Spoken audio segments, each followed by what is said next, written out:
Assalamualaikum warahmatullahi wabarakatuh. Berjumpa lagi dengan saya, Bu Ninda. Di sini kita akan membahas materi tentang pencegahan pergaulan bebas.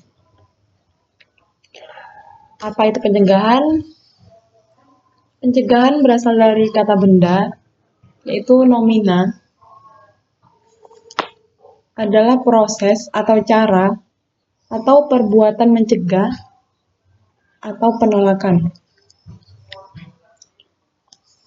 Lalu pergaulan bebas berasal dari dua kata, yaitu pergaulan dan bebas. Pergaulan di sini yaitu menjalin pertemanan dalam kehidupan bermasyarakat atau proses interaksi yang dilakukan oleh individu dengan individu atau individu dengan kelompok. Sedangkan bebas di sini yaitu lepas atau tidak terikat.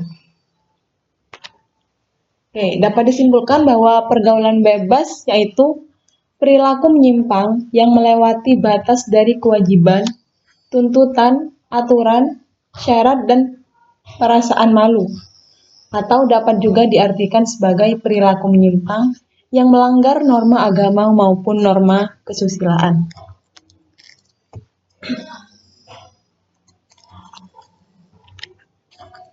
Oke, ciri-ciri pergaulan bebas.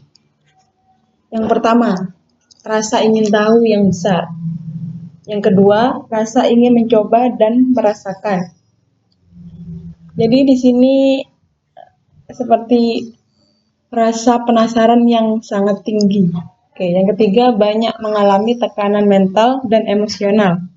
Yang keempat, kesukaran yang dialami timbul akibat konflik.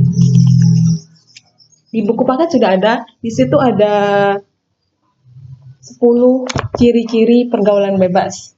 Dan di sini saya hanya mengambil 4 ciri-ciri.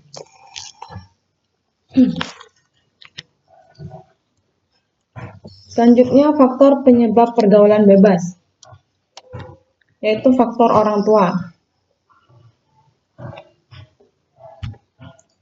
Para orang tua perlu menyadari bahwa zaman telah berubah. Sistem komunikasi, pengaruh media massa, kebebasan pergaulan, dan modernisasi di berbagai bidang dengan cepat mempengaruhi anak-anak. Budaya hidup kaum muda masa kini berbeda dengan zaman para orang tua waktu masih remaja dulu. Oke, di sini ada 5 faktor yang sangat berpengaruh yang datang dari orang tua. Yang pertama, faktor kesenjangan. Faktor kesenjangan pada sebagian masyarakat kita masih terdapat anak-anak yang merasa bahwa orang tua mereka ketinggalan zaman dalam urusan orang muda. Anak-anak muda cenderung meninggalkan orang tua, termasuk dalam menentukan bagaimana mereka akan bergaul. Sementara orang tua tidak menyadari kesenjangan ini sehingga tidak ada usaha mengatasinya. Yang kedua, faktor kekurang pedulian orang tua terhadap pergaulan muda-mudi sekarang atau anak-anak muda sekarang. Mereka cenderung menganggap bahwa masalah pergaulan adalah urusan anak-anak muda. Orang tua akan campur tangan ketika telah terjadi sesuatu. Padahal ketika sesuatu itu telah terjadi, segala sesuatu sudah terlambat. Yang ketiga, faktor ketidakmengertian. Kasus ini banyak terjadi pada orang tua yang kurang menyadari kondisi zaman sekarang. Mereka merasa sudah melakukan kewajibannya dengan baik, tetapi dalam urusan pergaulan anak-anaknya ternyata tidak banyak yang mereka lakukan. Bukannya mereka tidak peduli, tetapi memang mereka tidak tahu apa yang harus mereka perbuat. Yang keempat, faktor agama dan iman. Agama dan keimanan merupakan landasan hidup seorang individu. Tanpa agama, hidup mereka akan kacau, karena mereka tidak mempunyai pandangan hidup. Agama dan keimanan juga dapat membentuk kepribadian individu. Dengan agama, individu dapat membedakan mana yang baik dan mana yang tidak. Tetapi pada remaja yang ikut ke dalam pergaulan bebas ini, biasanya tidak mengetahui mana yang baik dan mana yang tidak. Yang terakhir, perubahan zaman. Seiring dengan perkembangan zaman, kebudayaan pun ikut berkembang atau yang lebih sering dikenal dengan globalisasi. Remaja biasanya lebih tertarik untuk meniru kebudayaan Barat yang berbeda dengan kebudayaan kita, sehingga memicu mereka untuk bergaul seperti orang yang Barat yang lebih bebas, orang Barat yang lebih bebas. Oke, selanjutnya penyebab maraknya pergaulan bebas di Indonesia. Yang pertama, sikap mental yang tidak sehat. Sikap mental yang tidak sehat membuat banyaknya remaja merasa bangga terhadap pergaulan yang sebenarnya merupakan pergaulan yang tidak sepantasnya. Tetapi mereka tidak memahami karena daya pemahaman yang lemah, di mana ketidakstabilan emosi yang dipacu dengan penganiayaan emosi, seperti pembentukan kepribadian yang tidak sewajarnya dikarenakan tindakan keluarga ataupun orang tua yang menolak, acuh tak acuh, menghukum, mengolok-olok, memaksakan kehendak, dan mengajarkan yang salah tanpa dibekali dasar keimanan yang kuat bagi anak, yang nantinya akan membuat mereka merasa tidak nyaman dengan hidup yang mereka biasa jalani, sehingga pelarian dari hal tersebut adalah hal berdampak negatif. Contohnya, dengan adanya pergaulan bebas ini. Yang kedua, pelampiasan rasa kecewa, yaitu ketika seorang remaja mengalami tekanan dikarenakan kekecewaannya terhadap orang tua yang bersifat otoriter ataupun terlalu membebaskan. Sekolah yang memberikan tekanan terus-menerus, baik dari segi prestasi untuk remaja yang sering gagal maupun dikarenakan peraturan yang terlalu mengikat. Lingkungan masyarakat yang memberikan masalah dalam sosialisasi sehingga menjadikan remaja sangat labil dalam mengatur emosi dan mudah terpengaruh oleh hal-hal negatif di sekelilingnya, terutama pergaulan bebas dikarenakan rasa tidak nyaman dalam lingkungan hidupnya. Yang terakhir, kegagalan remaja menyerap norma. Hal ini disebabkan karena norma-norma yang ada sudah tergeser oleh modernisasi yang sebenarnya adalah westernisasi. Contohnya itu seperti tawuran.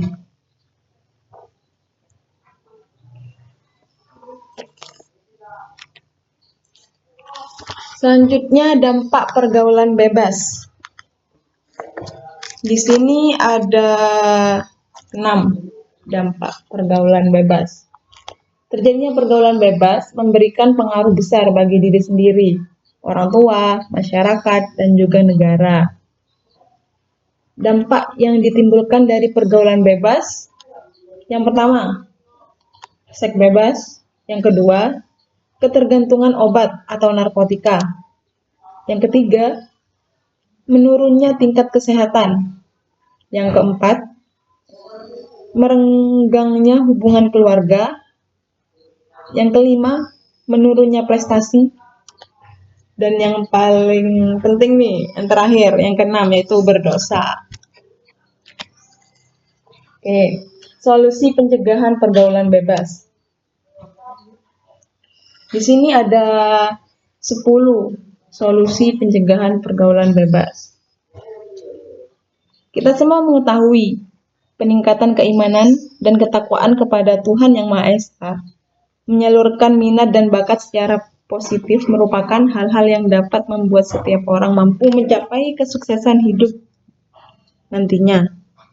Tetapi walaupun kata-kata tersebut sering didengar, tetap saja masih banyak remaja yang melakukan hal-hal yang tidak sepatutnya dilakukan. Oke, ini 10 solusi pencegahan pergaulan bebas. Yang pertama, memperbaiki cara pandang. Memperbaiki cara pandang dengan mencoba bersikap optimis dan hidup dalam kenyataan. Maksudnya, sebaiknya remaja didik dari kecil agar tidak memiliki angan-angan yang tidak sesuai dengan kemampuannya. Sehingga apabila remaja mendapatkan kekecewaan, mereka akan mampu menanggapinya dengan positif. Yang kedua, menjaga keseimbangan pola hidup, yaitu perlunya remaja belajar disiplin dengan mengelola waktu, emosi, energi, serta pikiran dengan baik dan bermanfaat. Misalnya mengatur waktu dalam kegiatan sehari-hari, serta mengisi waktu luang dengan kegiatan positif. Yang ketiga, jujur pada diri sendiri, yaitu menyadari pada dasarnya tiap-tiap individu ingin yang terbaik untuk diri masing-masing, sehingga pergaulan bebas tersebut dapat dihindari. Jadi, dengan ini remaja tidak menganiaya emosi dan diri mereka sendiri. Yang keempat, memperbaiki cara berkomunikasi. Memperbaiki cara berkomunikasi dengan orang lain sehingga terbina hubungan baik dengan masyarakat. Untuk memberikan batas diri terhadap kegiatan yang berdampak negatif, dapat kita mulai dengan komunikasi yang baik dengan orang-orang di sekeliling kita. Yang kelima, perlunya remaja berpikir untuk masa depan. Jarangnya remaja memikirkan masa depan. Seandainya tiap remaja mampu menanamkan pertanyaan, apa yang akan terjadi pada diri saya nanti jika saya lalai dalam menyusun langkah untuk menjadi individu yang lebih baik. Kemudian hal itu diiringi dengan tindakan-tindakan positif untuk kemajuan diri para remaja. Dengan itu, maka remaja-remaja akan berpikir panjang untuk melakukan hal-hal menyimpang dan akan berkurangnya jumlah remaja yang terkena HIV/AIDS nantinya. Selanjutnya yang keenam, menanamkan nilai ketimuran. Kalangan remaja kita kebanyakan sudah tak mengindahkan lagi pentingnya nilai ketimuran. Tentu saja nilai ketimuran ini selalu berkaitan dengan nilai keislaman yang juga membentuk akar budaya ketimuran. Dengan dipegangnya nilai-nilai ini, harapannya mereka khususnya kalangan muda akan berpikir 1000 kali untuk terjun ke pergaulan bebas. Yang ketujuh, mengurangi menonton televisi atau YouTube yang sekarang ini. Televisi di idealnya bisa menjadi sarana mendapatkan informasi yang mendidik dan bisa meningkatkan kualitas hidup seseorang. Namun kenyataannya saat ini harapan itu sangat jauh. Televisi atau YouTube, terutama stasiun televisi swasta, mereka lebih banyak menampilkan acara hiburan maupun sinetron-sinetron yang menawarkan nilai-nilai gaya hidup bebas. Begitu juga beragam tayangan infotainment yang kadang menayangkan acara perselingkuhan, seks bebas di kalangan artis.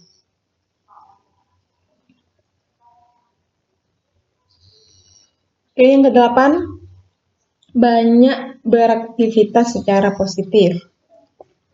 Cara ini menurut berbagai penelitian sangat efektif dijalankan. Pergaulan bebas biasanya dilakukan oleh kalangan muda yang mempunyai banyak waktu longgar, banyak waktu bermain, bermalam minggu. Nah, untuk mengantisipasi hal tersebut, mengalihkan waktu untuk kegiatan lewat hal-hal positif perlu terus dikembangkan. Misalnya, dengan melibatkan anak muda dalam organisasi-organisasi sosial, menekuni hobinya dan mengembangkannya menjadi lahan bisnis yang menghasilkan, maupun mengikuti acara-acara kreatif anak-anak muda. Dengan demikian, waktu mudanya akan tercurahkan untuk hal-hal positif dan sedikit waktu untuk memikirkan hal-hal negatif seperti pergaulan bebas tersebut. Kesembilan, sosialisasi bahaya pergaulan bebas.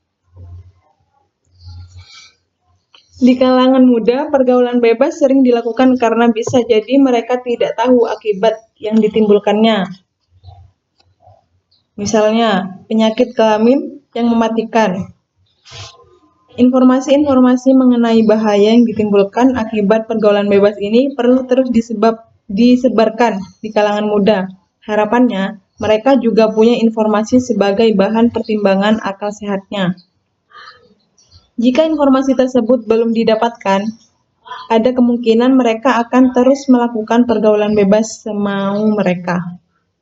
Tetapi, kalau informasi sudah didapatkan, namun mereka tetap nekat melakukannya, persoalan lain lagi sepertinya perlu ada penanganan khusus, apalagi yang sudah terang-terangan bangga melakukan pergaulan bebas. Yang ke-10, menegakkan aturan hukum. Bagi yang bangga tersebut, tak ada hal lain yang bisa menghentikan selain adanya perangkat hukum dan aturan hukum yang bisa menjeratnya, setidaknya sebagai efek jerat. Oke. Sekarang faktor yang mempengaruhi pergaulan remaja. Sebagai makhluk sosial, individu dituntut untuk mampu mengatasi segala permasalahan yang timbul sebagai hasil dari interaksi dengan lingkungan sosial dan mampu menampilkan diri sesuai dengan aturan atau norma yang berlaku. Oke, di sini ada 5 faktor. Yang pertama, kondisi fisik. Yang kedua, kebebasan emosional. Yang ketiga, interaksi sosial. Yang keempat, pengetahuan terhadap kemampuan diri. Yang kelima, penguasaan diri terhadap nilai-nilai norma dan agama.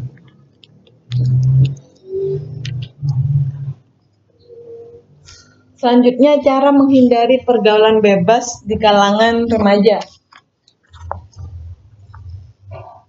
Yang pertama, ingat kepada orang tua.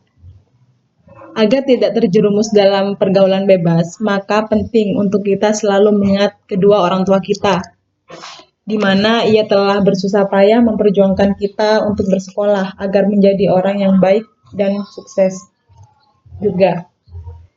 Maka di sanalah kita berpikir untuk tidak melakukan sesuatu yang dapat membuat kita terjerumus dalam hal yang tidak baik atau hal yang negatif. Contohnya pergaulan bebas tersebut. Oke, yang kedua, perbanyak aktivitas yang positif. Untuk menghindari pergaulan yang tidak baik, maka hal penting untuk melakukannya adalah sibukkan diri kalian dengan perbuatan yang positif. Misalnya, banyak beraktivitas dalam organisasi yang baik dan melakukan hal-hal yang bersifat positif. Oke, yang ketiga, menaati aturan hukum yang berlaku. Dalam pemerintahan, kita ini tentu sudah banyak sekali aturan-aturan yang dibuat oleh pemerintah agar remajanya tidak sampai terjerumus dalam pergaulan bebas. Maka sudah sepatutnya sebagai remaja untuk menegakkan hukum yang berlaku itu agar jangan sampai terjerumus dalam pergaulan bebas yang nantinya dapat memberikan dampak negatif bagi diri kita sendiri. Oke, yang keempat, bergaulah dengan orang yang baik. Pergaulan sangat berperan sekali bagi para remaja. Bila salah dalam memilih pergaulan, maka akan lebih mudah untuk terjerumus dalam hal-hal yang tidak baik. Oleh karena itu, pilihlah teman bergaul yang baik agar perilaku kita semakin baik pula. Selanjutnya, prinsip dasar pergaulan yang sehat. Yang pertama, hak dan kewajiban. Hak kita memang layak untuk kita tuntut, tapi juga jangan sampai meninggalkan kewajiban kita sebagai makhluk sosial. Yang kedua, tertib dan disiplin. Selalu tertib dan disiplin dalam melakukan setiap aktivitas. Contohnya disiplin waktu, biar tidak keteteran. Yang ketiga, kesopanan. Senantiasa menjaga sopan santun, baik dengan teman sebaya, orang tua, guru, dimanapun dan kapanpun itu. Yang keempat, bersikaplah sederhana. Yang kelima, kejujuran. Jujur akan membawa kita ke dalam kebenaran. Bersikaplah jujur, walaupun itu pahit. 6. Keadilan. Senantiasa bersikap adil dalam bergaul, tidak membeda-bedakan teman. Yang ketujuh, cinta kasih. Saling mencintai dan saling menyayangi teman kita agar terhindar dari permusuhan. Yang kedelapan, yang terakhir, suasana dan tempat pergaulan kita. Ini sangat penting juga buat kita untuk diperhatikan. Jangan sampai salah. Selanjutnya, prinsip-prinsip etika pergaulan remaja. Pergaulan yang sehat adalah pergaulan yang tidak terjebak dalam dua kutub yang ekstrim, yaitu terlalu sensitif atau menutup diri atau terlalu bebas. Yang pertama, prinsip-prinsip etika pergaulan remaja. Yang pertama, saling menyadari bahwa semua orang saling membutuhkan dan merasa saling benar. Seperti kita ketahui bahwa setiap manusia pasti akan membutuhkan manusia lain. Keadaan ini harus kita sadari betul supaya kita tidak menjadi manusia paling egois. Oke, yang kedua, hubungan memberikan nilai positif bagi kedua belah pihak. Hubungan yang baik adalah hubungan yang saling menguntungkan. Saya yakin Anda tidak suka dirugikan, demikian sebaliknya, orang lain juga tidak suka kita rugikan. Dari itulah salah satu dasar pergaulan sehat yang lain adalah simbiosis mutualisme. Jangan sampai kita berpikir untuk merugikan orang lain. Yang ketiga, saling menghormati dan menghargai.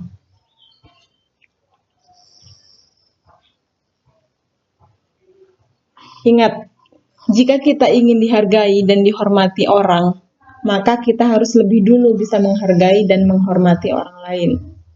Menghargai dan menghormati orang lain bisa dilakukan dengan banyak hal, seperti menghargai dan menghormati pendapat orang lain, menghargai dan menghormati cara beribadah orang lain, menghargai dan menghormati adat istiadat orang lain, menghargai dan menghormati cara berpikir orang lain, dan sebagainya.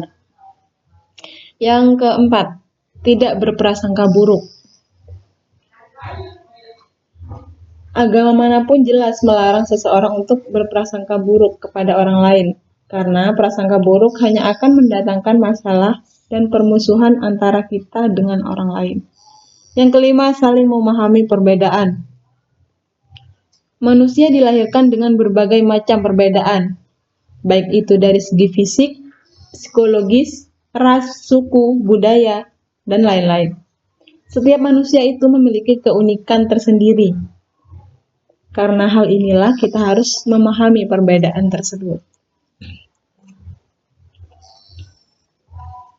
Yang keenam, yang terakhir, saling memberikan nasihat.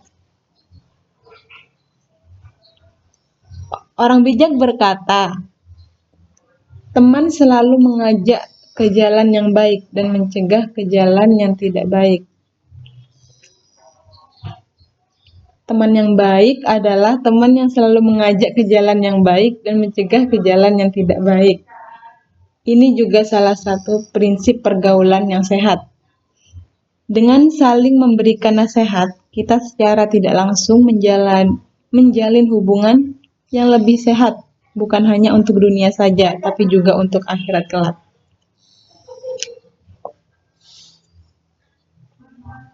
Oke.